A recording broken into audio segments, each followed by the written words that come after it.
it's pretty interesting. It's almost like atheist, science oriented people are figuring out a way to become creationists without admitting they're creationists, and they call it the simulation. I'll get to it because evolution is pretty much being debunked, and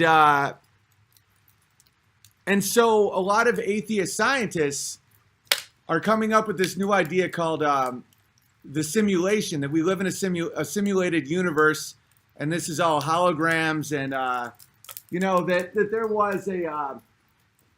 that there was a programmer who created guys, it's God. It's literally just they're reciting religion, but they refuse to admit it. Like, when you look at the fractals in nature and the fractals in the universe and in music and in our bodies and in everything, you see that it is by design. And fractals are a great way of condensing information so that some sort of processor can get to a lot of information really fast. A fractal is like, let's say you have something this big, and when you zoom in on each square of it, it's the same square as this square, and then same and same and same.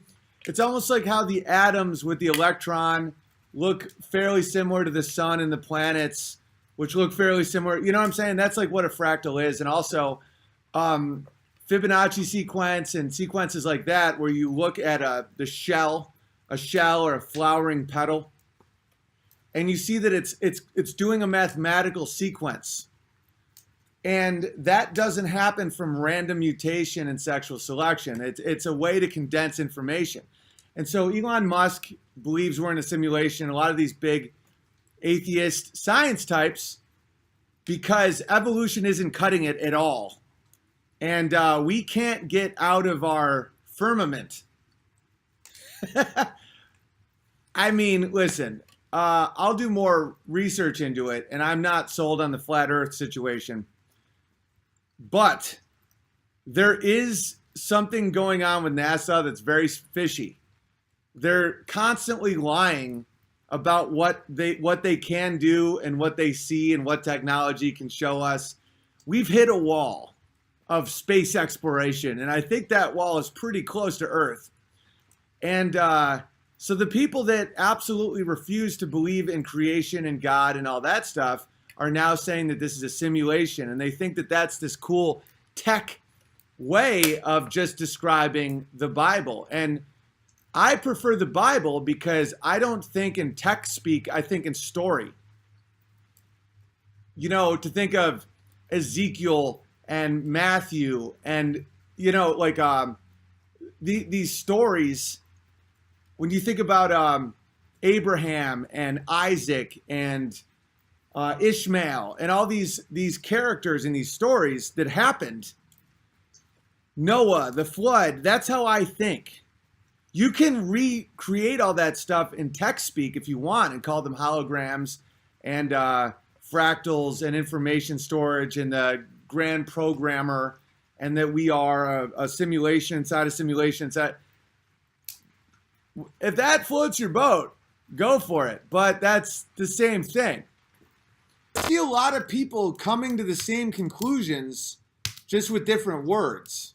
Like what someone would call a reptile, I'd call it demon. You know, what someone would call the programmer of our simulation, I would call God.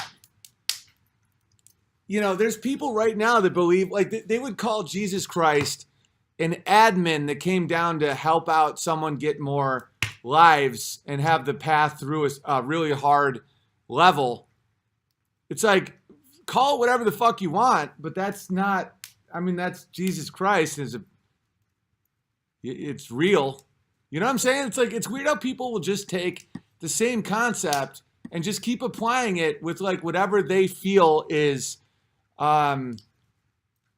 acceptable in their worldview. It's very interesting to me. Aliens are demons. I've seen no proof to aliens. I see proof.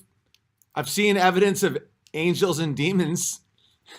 I don't know about aliens, man. I think aliens are. Because they used to say God of the gaps, where they would say God was whatever science couldn't prove. And I think that it's actually aliens of the gaps, where it's like whatever, when people aren't tuned in to spirituality, religion, Christ, God, whatever they can't explain, they just think it's aliens, even though no one's ever seen an alien. But I've used my eyeball, and that shit didn't come from sexual selection. Aliens run when people pray to Jesus. Well, I consider them demons. Demons provide all sorts of... I missed that one. Jesus upgraded the OS. It's so true, right? Like, you can call it that. Like, that's the thing, is these worldviews aren't incompatible. Like, you can think this is a simulation and that Jesus was here to upgrade the OS. And that is Christianity. It's just, I don't know. It's just like one step away from it for no reason in my book. It's you know.